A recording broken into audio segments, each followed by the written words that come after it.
Hello students, this is unit 5th of Adult Head Nursing 2nd, which is a part of BSc Nursing 4 SEM, Nursing Management of Patient with Burn and Reconstructive and Cosmetic Surgery. So in this video we are going to discuss the Parkland formula and Palmer method, pathophysiology and clinical manifestations of burn. Parkland formula Palmer method क्या है? ये एक ऐसे methods है जिसके through हम patient को fluid दे रहे हैं. कौन सा फ्लूइड देते हैं हम जनरली जब बर्न होता है? आरएल फ्लूइड, जो कि कहते हैं रिंगर लैक्टेट, हम पेशेंट्स को देते हैं. अब हम रिंगर लैक्टेट ही क्यों देते हैं? इसके बहुत सारे रीजंस होते हैं, क्योंकि जो रिंगर लैक्टेट होता है इसका जो कंपोजिशन होता है ये क्लोजली जो हमारा एक्स्ट्रा सेलुलर फ्लूइड जो कि लॉस हो रहा है उससे रिजेंबल करता है. ये हमारे मेंटेन करके रखता है इलेक्ट्रोलाइट बैलेंस, क्योंकि ये कंटेन करके रखता है sodium, potassium, calcium, chloride and lactate, जो कि हमारे सेलुलर फंक्शंस के लिए इंपॉर्टेंट है. देन इसके और भी रीजंस हैं जो कि है प्रिवेंशन ऑफ हाइपरक्लोरेमिक एसिडोसिस. ये हमारे जो हाइपरक्लोरेमिक एसिडोसिस होता है उससे प्रिवेंट करके रखता है, क्योंकि जो हमारा नॉर्मल सलाइन होता है वो हाइपरक्लोरेमिक मेटाबॉलिक एसिडोसिस कर सकता है अगर हम उसे लार्ज अमाउंट में देंगे. बट जो आरएल होता है वो हमारा हाइपरक्लोरेमिक मेटाबॉलिक एसिडोसिस को रिड्यूस करके रखता है, जो कि रिस्क कॉज नहीं करता है कोई. देन ये हमारे पीएच को मेंटेन करके रखता है. अब जब हम पार्कलैंड फॉर्मूला से पेशेंट को आरएल दे रहे हैं तो उसके लिए हमें कुछ चीजों का पता होना चाहिए, जो कि है सबसे important rule of 9. Rule of 9 जो होता है हम इसलिए यूज करते हैं ताकि हम TBSA निकाल सके. सो TBSA होता क्या है? तो TBSA क्या होता है? TBSA होता है total burn surface area. Total burn surface area का मतलब है कि जो पेशेंट है वो कितना परसेंट बर्न हुआ है. अब वो कितना परसेंट बर्न हुआ है जब हम ये पता कर पाएंगे तभी तो हम जाके उसको फ्लूइड दे सकते हैं. तो उसके लिए हम अलग अलग हमारी बॉडी में कंपोजिशंस होती हैं. सबसे पहले हम हेड से शुरू करते हैं. ठीक है, हेड जो होता है, हम अगर हेड हमारा पेशेंट का जल रखा है तो हम उसे 4.5 लेते हैं और नेक भी हम 4.5 लेते हैं. अगर कोई कहता है कि half of the head and neck burn हुआ है, half of the neck, half अगर हमारा हेड एंड नेक बर्न हुआ है तो हम उसे कितना लेंगे? तो कितना लेंगे? हम उसे भी 4.5 ही लेंगे, क्योंकि हम पूरा नहीं लेंगे, हम उसे भी 4.5 लेंगे. ठीक है, जब हम half of the neck, head और नेक की बात कर रहे हैं तो हम क्या ले रहे हैं? हाफ ऑफ द हेड और नेक के लिए 4.5 ले रहे हैं. अगर नॉर्मली हेड बर्न हुआ है और नेक बर्न हुआ है तो 4.5 और 4.5. अगर कहा जा रहा है हेड और नेक फुल बर्न हुआ है, हेड एंड नेक जो है फुल बर्न हुआ है, हाफ नहीं हुआ है, फुल बर्न हुआ है, तो हम उसको 9% लेते हैं. कितना लेते हैं? हम 9% लेते हैं. ये इंपॉर्टेंट है, ये आपको याद रखने पड़ेंगे ये जो भी रूल ऑफ 9 है, क्योंकि इसी के अकॉर्डिंग कंडीशन आती है और हमें उसी के अकॉर्डिंग TBSA निकालना होता है, जो कि हम आगे देखेंगे. ठीक है, देन हेड एंड नेक के बाद आता है एंटीरियर ट्रंक. ट्रंक मतलब होता है जो आगे की जो हिस्सा होता है हमारी बॉडी का, हम नीचे अभी दिखाऊंगी मैं आपको. वो जो हिस्सा होता है, ये फ्रंट चेस्ट पार्ट जो हो गया, वो जो है हमारा, उसको हम ट्रंक कह रहे हैं. तो अगर ये एरिया बर्न होता है तो हम 18% लेते हैं. अगर बैक प्रोस्टीरियर ट्रंक हमारा बर्न हो रहा है, प्रोस्टीरियर मतलब पीठ की साइड का अगर बर्न हो रहा है ट्रंक, तो हम उसे 18 लेंगे. तो अगर हम कह रहे हैं कि दोनों ट्रंक बर्न हो रहे हैं, मतलब कि आगे और पीछे दोनों साइड से पर्सन बर्न हुआ है, तो उसको टोटल हम 36 लेते हैं. नाउ हम बात करते हैं आर्म की. अब ईच आर्म जो होता है 9% कवर करके रखता है. मतलब कि अगर कोई भी पेशेंट कह रहा है मेरा लेफ्ट आर्म जल रखा है, मतलब ये मेरा लेफ्ट आर्म जल रखा है, तो मैं कितना लूंगी? 9% लूंगी. ठीक है, अगर वही पेशेंट मुझे कहता है कि मेरा आर्म जला है बट उसका सिर्फ आगे का हिस्सा जला है, मतलब फ्रंट अगर जल रखा है, पीछे का नहीं जला है, सिर्फ फ्रंट जला है, तो हम कितना लेंगे? 9 का हाफ, जो कि होगा 4.5. और अगर कह रहा है कि मेरा सिर्फ बैक जला है तो बैक के लिए कितना लेंगे? बैक के लिए भी सेम लेंगे, 4.5. मतलब कि 4.5 अगर आगे का हाथ जल रखा है, 4.5 अगर पीछे की साइड हाथ जला है. अगर दोनों साइड जला है तो हम कितना लेंगे? 9. ऑफ ईच आर्म, मतलब सिर्फ एक हाथ का। अगर हम दोनों हाथ की बात करते हैं तो हम 18% लेते हैं। ओके, नाउ देन नेक्स्ट है हमारा लेग। अगर लेग की बात करते हैं, एक पाँव की बात कर रही हूँ, जैसे एक पाँव है, ये अगर फ्रंट की साइड से जल रखा है, फ्रंट से जला है तो 9%, ठीक है। और अगर बैक से जला है, तो अगर पीछे की साइड से जला है तो भी 9% लेंगे। और हम अगर एक पाँव का देखें, आगे और पीछे दोनों का मिला के अगर जल रखा है तो 18% लेते हैं। और अगर तो दोनों पाँव का कितना हुआ, 18 एक पाँव का, 18 एक पाँव का, दोनों पाँव का टोटल मिला के होता है 36, ठीक है। नाउ द जेनाइटल एरिया की बात करें, अगर जो रिप्रोडक्टिव एरिया होता है पेशेंट का, अगर वो जल जाता है तो हम उसे 1% लेते हैं। आई hope this is clear, but हम अभी एक बार और इसको देखेंगे कि क्या है, ठीक है। ये मैं आपको डायग्राम के, तो टोटल जो होता है हमारा 100% होता है। पूरी बॉडी का बर्न अगर हम देखें परसेंट के हिसाब से, इन सबको मिला के जो होता है वो हमारा टोटल कितना होता है, 100% होता है, ठीक है। एक बार देख लेते हैं। नाउ हम जो करते हैं हेड का फ्रंट, हेड और नेक का फ्रंट साइड हम कितना ले रहे हैं 4.5, और हेड और नेक का बैक साइड कितने ले रहे हैं 4.5। हेड का फ्रंट साइड 4.5 और बैक साइड 4.5, सो टोटल हमारा जितना होगा 9% होगा हेड और, तो भी हम 9% ले रहे हैं, ठीक है। एंटीरियर ट्रंक में ये सुपीरियर साइड है, ठीक है, ऊपर की साइड का ट्रंक है। और अगर हम नीचे की साइड की ट्रंक की बात करें, ये वाला पोर्शन है जो, इसको हम 9 लेंगे, ठीक है। इसको भी हम कितना लेंगे, 9। तो टोटल मिला के कितना हो गया, एक पोर्शन का टोटल मिला के कितना हो गया, 9 और 9 18%। तो मतलब एंटीरियर ट्रंक का हम 18% ले रहे हैं। वैसे ही अगर पोस्टीरियर ट्रंक की बात करें, 9 और 9, ये भी हमारा 18% हो गया, ठीक है। देन अगर हम आर्म की बात कर रहे हैं, ये मेरा फ्रंट साइड है। फ्रंट साइड का देखिए, एक हाथ है तो एक हाथ का फ्रंट पार्ट अगर जल रखा है तो 4.5 ले लूँ, ठीक है।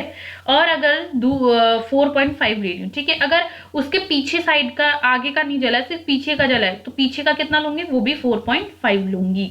मतलब एक हाथ का कितना हुआ, 4.5 और 4.5, ठीक है।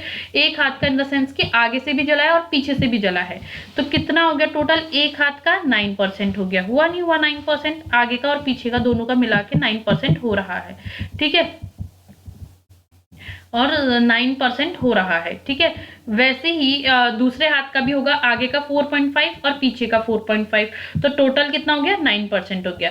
तो मतलब दोनों आर्म्स के कितने हो गए हमारे, टोटल 18%, ठीक है। कैलकुलेट करके चलते हैं। लाइक हेड का हमारा 4.5 एंटीरियर, हेड और नेक का कितना हो गया, एंटीरियर 4.5 और पोस्टीरियर कितना हो गया, हेड और नेक का हमारा अगर देखें, हेड और नेक का अगर एंटीरियर पोस्टीरियर देखते तो 4.5 और 4.5, जो कि हुआ 9।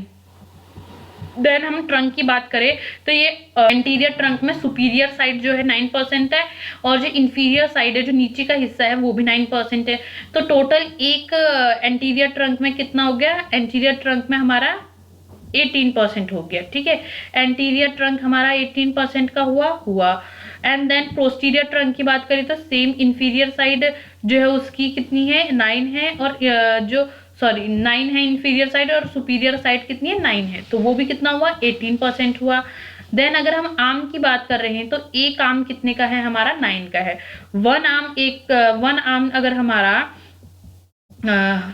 अगर हमारा 9 का है तो दो आर्म कितने के हुए, अगर वन आर्म हमारा कितने का है, 4.5 का है, सिर्फ फ्रंट पार्ट, और बैक पार्ट 4.5 का है, तो वन आर्म कितने का है, 9% का, और दोनों आर्म कितने के हो जाएंगे हमारे, 18% के, ठीक है।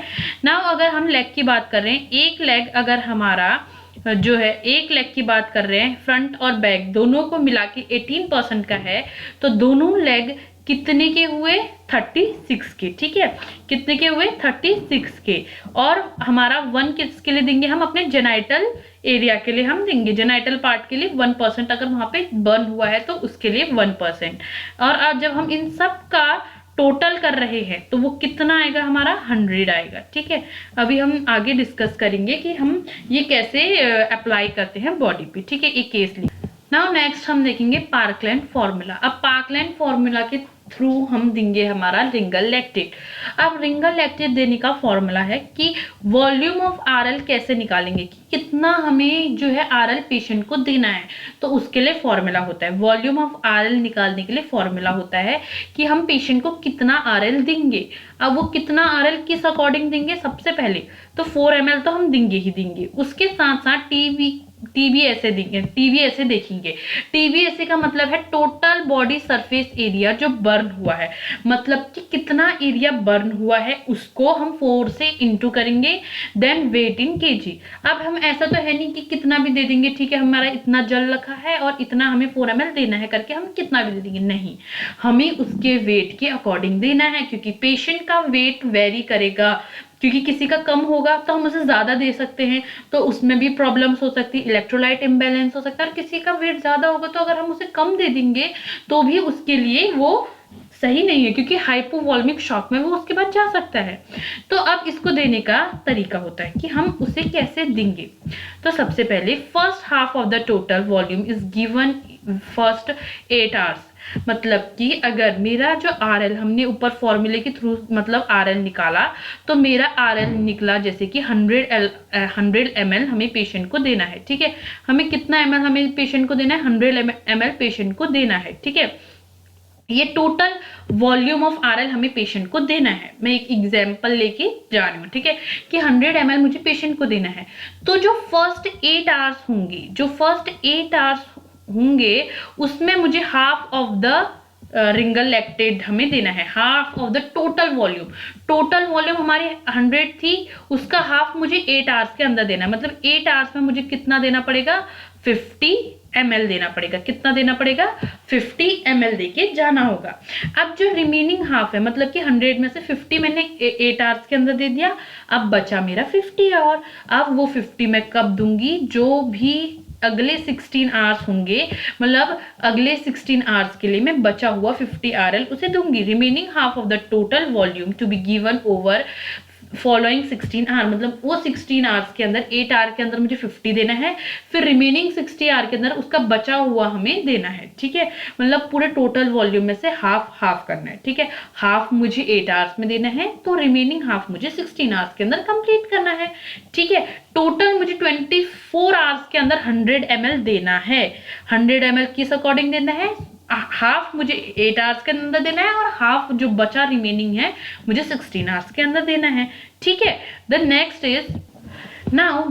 इज कि for the next 24 hours half of the total volume of the first day fluid used colloidal 0.5 ml kg पर परसेंट। इसका मतलब है कि एक दिन हमने दिया हमने एक दिन जो 24 आवर्स के अंदर हमने दे दिया था आरएल, ठीक है। एक दिन में हमने 24 आवर्स के लिए आरएल दे दिया। नाउ जो नेक्स्ट डे है, अगले दिन हम क्या करेंगे, हम इसमें देंगे लार्ज अमाउंट ऑफ क्रिस्टलॉइड्स, मतलब क्रिस्टल्स देंगे सच एज एल्बुमिन, जैसे कि हम क्रिस्टल्स देंगे जैसे कि एल्बुमिन और प्लाज्मिन देंगे, ठीक है। वो किस अकॉर्डिंग देंगे, 0.5 ml देंगे पर केजी पर परसेंट के अकॉर्डिंग हम उसको देंगे। अब हम अगले दिन एल्बुमिन और प्लाज्मिन क्यों दे रहे हैं, क्योंकि पहले दिन हमने आरएल दे दिया था। आरएल देने की वजह से क्या हुआ कि जो हमारी जो कैपिलरी की लीकेज थी वो ठीक हो चुकी है, कहीं ना कहीं अब हमारा जो बॉडी है उसकी कैपेबिलिटी इंप्रूव हो चुकी है कि वो अब एक्स्ट्रा सेलुलर मतलब हमारा फ्लूइड जो है बाहर नहीं जाएगा, जिस वजह से हमारी बॉडी में मेंटेन करने के लिए इंट्रावेस्कुलर वॉल्यूम हम इसको देते हैं और एडिमा प्रिवेंट करने के लिए हम दे रहे हैं।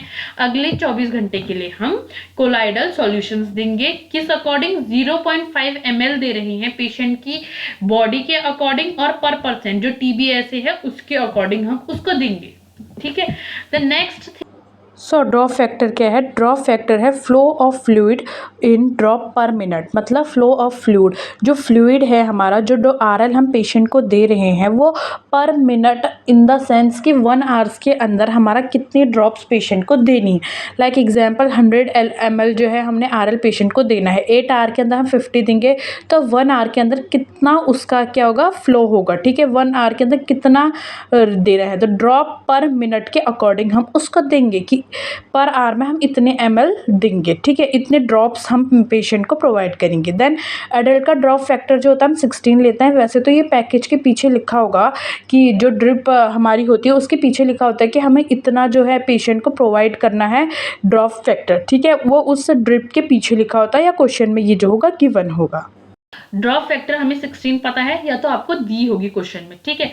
नाउ ये कैसा निकालता है drop factor? Number of ml, number of ml क्या है? RL का फ्लूइड जितना RL था हमारा, नंबर ऑफ ml हमें लिखना है, इतने नंबर ऑफ ml हम दे रहे हैं। पर अगर हम 8 आवर्स के लिए दे रहे हैं तो 8 आवर का लिखेंगे, हाफ ऑफ द जो ये था 8 आवर में, अभी हम क्वेश्चन करेंगे तो आप समझ जाएंगे। देन ड्रॉप फैक्टर लिखेंगे कि कितने ड्रॉप फैक्टर से वो दे रहे हैं। 16 का एडल्ट का ड्रॉप फैक्टर लिखना है 16, ठीक है। नाउ टाइम क्या हो गया? हम कितने टाइम के अंदर दे रहे हैं, मतलब अगर 8 आवर्स के लिए दे रहे हैं, फर्स्ट 8 आवर का निकालना है कि 8 आवर के अंदर हमें इतना देना है, तो हम हमेशा मिनट में निकालेंगे, ठीक है। Let's do a question. तो यहाँ पे क्वेश्चन देख सकते हैं, जैसे कि अ 55-year-old female with 60 kg admitted in emergency with anterior trunk, ठीक है। एंटीरियर ट्रंक जला है पेशेंट का, तो साथ साथ TBS से निकाल लेते हैं। तो एंटीरियर ट्रंक जला है तो कितना हुआ हमारा? एंटीरियर ट्रंक हमारा कितना होता है? 18 होता है, ठीक है। एंटीरियर ट्रंक बर्न है। एंड रिप्रोडक्टिव एरिया है तो 1 हो गया, ठीक है। एंड लेफ्ट लेग है, 1 लेफ्ट लेग है, मतलब पूरा का पूरा पाँव नहीं है, सिर्फ एक पाँव है, तो 18 हो गया, ठीक है। कितना हो गया? तो 18 हो गया। तो ये क्या क्या निकाला हमने? साथ साथ TBS से लिख लिया, ठीक है। सो calculate the volume of RL for her, ठीक है। हम अब कितना RL हमें उसको देना है वो हमें कैलकुलेट करना है, ठीक है। तो सबसे पहले मैंने लिख लिया एंटीरियर ट्रंक हमारा 18 होता है, रिप्रोडक्टिव एरिया 81 होता है। एंड लेफ्ट लेग का अगर हम ले रहे हैं, एक सिंगल लेग का ले रहे हैं, आगे और पीछे ऐसा कुछ नहीं बोला है।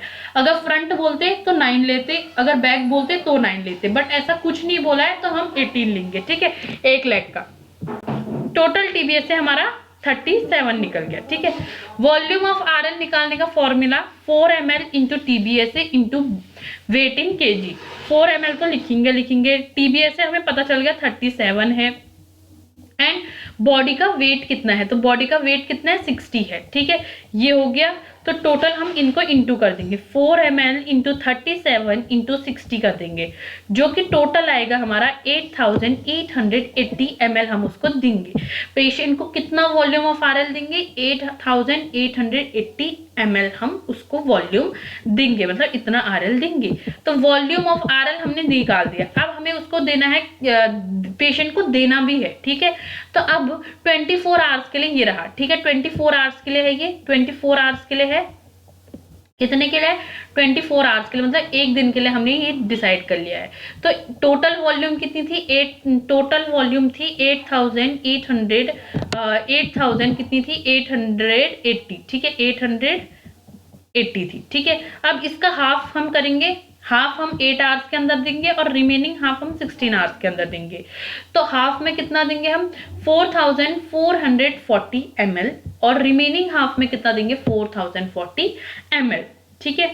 नाउ ड्रॉप फैक्टर में क्या करेंगे? ठीक है, इतना दे दिया। ड्रॉप फैक्टर में क्या करेंगे? अब मैं ड्रॉप पर मिनट, 8 आवर के लिए कितना ड्रॉप हमें 1 मिनट में देना है, तो ml में हमें निकालना था। हाफ ऑफ द ml जो था ml में जो हमारा फॉर्मूला था, देख सकते हैं, जैसे कि क्या फॉर्मूला था हमारा। तो ड्रॉप फैक्टर कितना था? नंबर ऑफ ml, ठीक है, number of ml into drop factor upon time in minute, ये था। तो नंबर ऑफ ml कितना है, हम कितना देंगे 8 आवर्स के लिए? कितना नंबर ऑफ ml है? 4400, वो लिखा। ड्रॉप फैक्टर, एडल्ट का ड्रॉप फैक्टर हमने कितना बोला था? 16, तो वो लिखेंगे। कितने घंटे के अंदर देना है? 8 आवर्स के अंदर देना है। और पर मिनट के अकॉर्डिंग हम देखेंगे तो पर 60 पर मिनट, ठीक है, 60 पर मिनट के अकॉर्डिंग ये है। तो टोटल ड्रॉप फैक्टर अगर हम इसका कैलकुलेट कर दे तो 148.1 ड्रॉप पर मिनट। तो हम किस सो नाउ हमें इसको अब किस अकॉर्डिंग देना है? 148.1 ड्रॉप्स पर मिनट, मतलब कि 148.1 ड्रॉप्स हमें 1 आवर्स के अंदर पेशेंट को देना है RL का, ठीक है। नाउ नेक्स्ट है 4440 जो हमारा RL है एंड 16 हमारा ड्रॉप फैक्टर। 16 आवर्स के अंदर देना है, पर मिनट में कितना है? 60 पर मिनट, तो 60 के अकॉर्डिंग हमें देना है।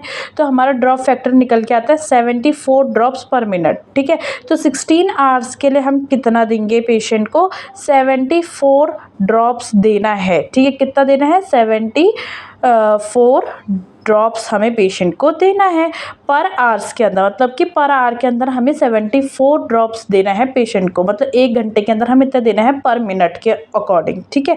आई होप दिस इज क्लियर।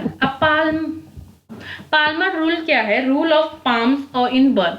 अब पाल्मर रूल हम तब देते हैं जो हमारे बर्न जो होता है एक तो स्मॉल है, इरेगुलर है, और for paediatric is generally use, जो मतलब छोटे बच्चे होते हैं ना, अब उनकी एरिया और हमारे एरिया तो सेम नहीं होंगे, तो उसके लिए हम इसको यूज करते हैं, ठीक है। जब बर्न मतलब मेरा हाथ था, ठीक है, ये हाथ है, ये जल रखा है, बट मेरा सिर्फ इतना ही पोर्शन जल रखा है, बाकी पूरा पोर्शन नहीं जला है, बाकी पूरा पोर्शन सही है, तो स्मॉल है, इसके लिए हम टीबीएससी का रूल तो यूज नहीं कर सकते, तो उसके लिए हमारा पाल्मर रूल होता है, ठीक है।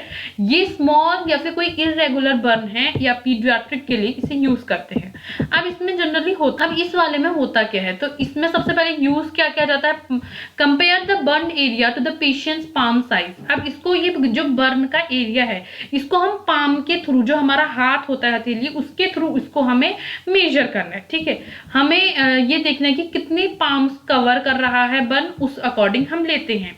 एक पाम को 1% ऑफ टीबीएस से हम लेते हैं, मतलब अब देख लेते हैं एक बार, यहाँ पे डायग्राम मैंने हल्का सा बनाया है जैसा मुझसे बन सका, sorry for the diagram, but ठीक है।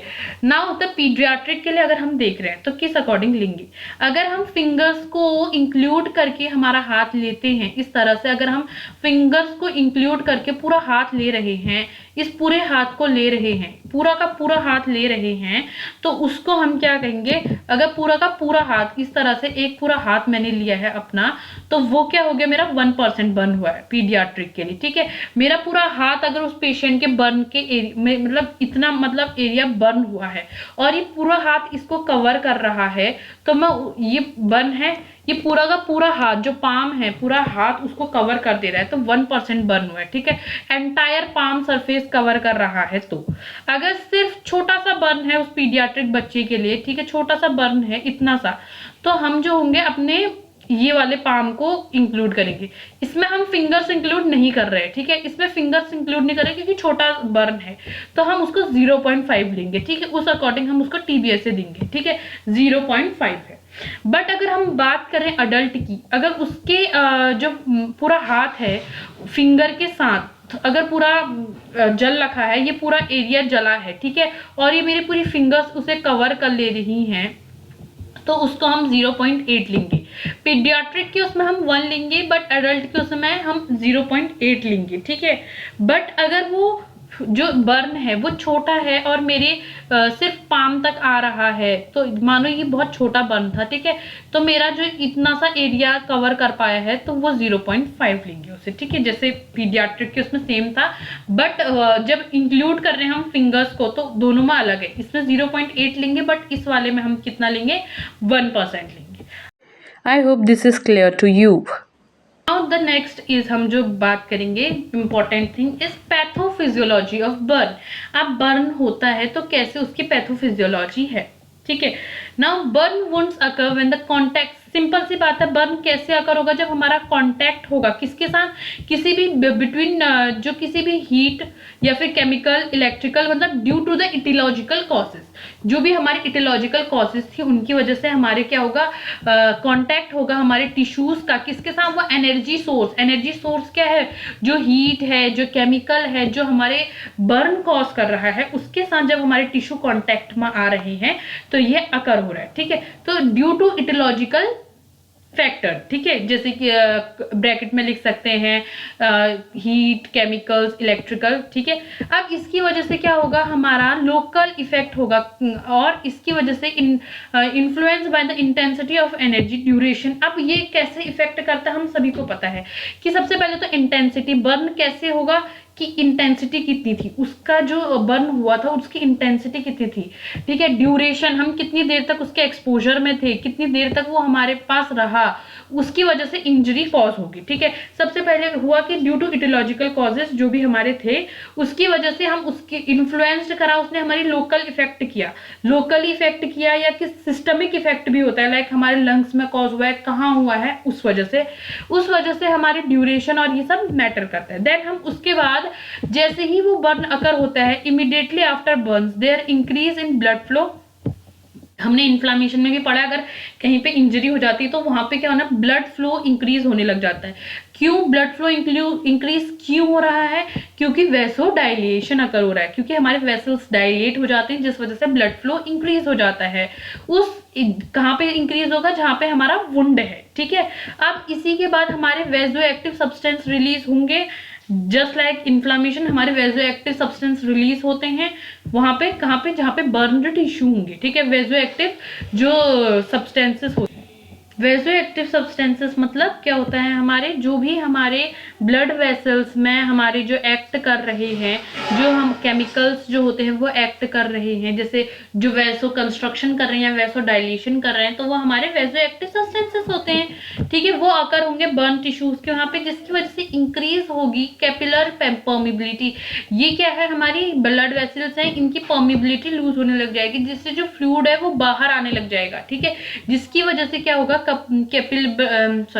कैपिलरी परमिबिलिटी इंक्रीज होने लग जाती है, जिसकी वजह से फ्लूइड शिफ्ट होने लग जाता है इंट्रावेस्कुलर कंपार्टमेंट्स में और इंटरस्टिशियल और एंड इंट्रासेलुलर कंपार्टमेंट, मतलब फ्लूइड जो है जनरेट हमारे ब्लड वेसल से हमारे इंट्रासेलुलर कंपार्टमेंट्स में आने लग जाता है, बाहर आने लग जाता है, जिसकी वजह से आप एडिमा देख सकते हैं। और जो फ्लूइड हमारा जो हाइपोवॉल्मिक शॉक में जा सकता है, अगर पेशेंट फ्लूइड ज्यादा लॉस हो गया, बाहर निकल जाएगा, तो उस वजह से पेशेंट जो होता है हाइपोवॉल्मिक शॉक में भी जा सकता है, क्योंकि फ्लूइड जो है बाहर निकल जा रहा है, बॉडी के अंदर नहीं रह पा रहा है, तो इस वजह से अकर होगा, ठीक है। नाउ क्लिनिकल मैनिफेस्टेशंस, तो क्लिनिकल मैनिफेस्टेशन का मतलब तो हमें पता ही है, साइन एंड सिम्टम्स क्या क्या होते हैं। तो सबसे पहले आता है पल्मोनरी, ठीक है। पल्मोनरी साइन एंड सिम्टम्स क्या होंगे, अगर बर्न जो हुआ है कहीं ना कहीं हमारे एंटीरियर ट्रंक अर्थात हमारे चेस्ट जो एरिया है वहां पे बर्न अकर हुआ है, या कोई इनहेलेशन बर्न हुआ है, कोई पॉइजन हमने इनहेल कर लिया, टॉक्सिन हमने इनहेल कर लिया है, जिस वजह से हमने इनहेल कर लिया है, सूंघ लिया है, या फिर उसकी वजह से इंजरी हुई है, बर्न हुआ है, तो वो हमारा पल्मोनरी में आता है। उसमें क्या क्या हमें देखने को मिलेंगे, सबसे पहले तो इम्पेयर्ड क्लियरेंस ऑफ सिक्रीशंस, जो भी सिक्रीशंस होंगी हमारी बॉडीज की वो इम्पेयर्ड होंगी, क्लियर नहीं होंगी। हाइपोक्सिया होगा, ऑक्सीजन, हाइपोक्सिया मतलब होता है ऑक्सीजन लेवल जब इनएडिक्वेट हो जाता है हमारे टिश्यूज में, जो हमारी बॉडी की टिश्यूज है उसमें ऑक्सीजन प्रॉपरली नहीं पहुंच पा रहा है, inadequate oxygen supply to the tissues, ठीक है। जब हमारा नहीं पहुंच पा रहा है, हाइपोक्सिया की कंडीशन होगी, मतलब हमारी जो टिश्यूज है उनमें अच्छे से ऑक्सीजन ही सप्लाई नहीं हो पाएगी, तो क्या कोई भी नेक्रोसिस होने के चांसेस होते हैं हाइपोक्सिया के बाद, क्योंकि सेल डेथ होने की कॉजेस हो सकते हैं। देन चेंज इन वॉइस, क्योंकि हमारे कहीं ना कहीं वोकल कॉर्ड को इफेक्ट करेगी वो जो हमने इनहेल की है टॉक्सिन्स को, या फिर बर्न की वजह से वो वोकल कॉर्ड हमारा जल चुका हो, तो चेंज इन वॉइस हो सकता है। लेबर्ड ब्रीथिंग को हम डिस्निया भी कहते हैं, डिस्निया को ही लेबर्ड ब्रीथिंग भी कहा जाता है, मतलब कि डिफिकल्टी इन ब्रीथिंग, सांस लेने में दिक्कत हो रही है। टेकिपनिया हो सकता है, मतलब बहुत तेज सांस ले रहे हैं, मतलब कि टेकिपनिया का मतलब होता है इंक्रीज्ड ब्रीथिंग रेट पर मिनट, जब हमारे बढ़ जाती है, ब्रीथिंग रेट बढ़ जाती है, हम ब्रीथ जल्दी ले रहे हैं, मोर देन 20 से अबव जब ले रहे हैं, हमारी ब्रीथिंग आ रही है, तो उसे हम कह रहे हैं। ब्रोंको कंस्ट्रिक्शन हो रहा है, ब्रोंको कंस्ट्रिक्शन क्या है, जब हमारी जो ब्रोंकाई होती हैं, ये ब्रोंकाई होती है ना, यहाँ से ऐसे करके ब्रोंकाई जो जाती हैं, जब ये कंस्ट्रिक्ट हो जा रही है, मतलब कंस्ट्रिक्ट कैसे हो जाएंगी कि डायलेटेड थी, ये मतलब सिकुड़ जा रही है ना, ये मतलब हमारी नॉर्मल ब्रोंकाई मान के चलो ऐसी थी। जो हमारी नॉर्मल ब्रोंकाई होती है वो अलग होती है, लाइक मेरी जो ब्रोंकाई थी नॉर्मल ऐसी थी, ठीक है, ऐसी थी एंड अब वो क्या हो गई है, कंस्ट्रिक्ट हो गई है। जो इसका ये एरिया है, हमारा डायमीटर है, वो कम होने लग गया है इसके मुकाबले, ठीक है। नॉर्मल ऐसी दिख रही थी और हो ऐसी गई है, तो उसे ब्रोंको कंस्ट्रिक्शन कहते हैं। देन नाउ कार्डियोवैस्कुलर में क्या क्या चेंजेस होंगे, हमारी हार्ट से रिलेटेड क्या दिक्कत आएगी, बीपी डिक्रीज हो सकता है, डिक्रीज यूरिन आउटपुट हो सकता है, क्योंकि डिक्रीज यूरिन आउटपुट क्यों होगा, क्योंकि जो हमारा फ्लूइड है वो हमारा बाहर निकल जा रहा है, एक्स्ट्रा सेलुलर फ्लूइड बाहर निकल जा रहा है, ज्यादा से ज्यादा फ्लूइड क्या हो जा रहा है, आउट हो जा रहा है ड्यू टू डिक्रीज कैपिलर परमेबिलिटी के, ठीक है। पेरिफेरल जो नर्व्स होती हैं हमारी वो वीक हो सकती हैं।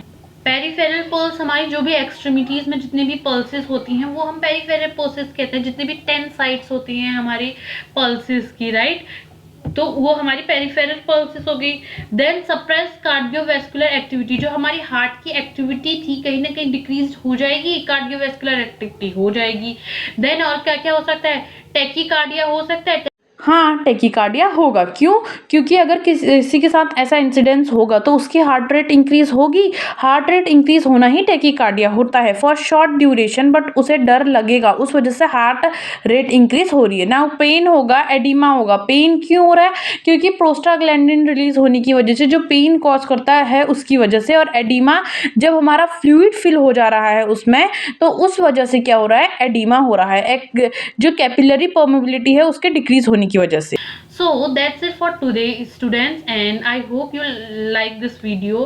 And if there is any problem in this video, you can tell us in comment sections. We will improve in this. And thank you for watching us.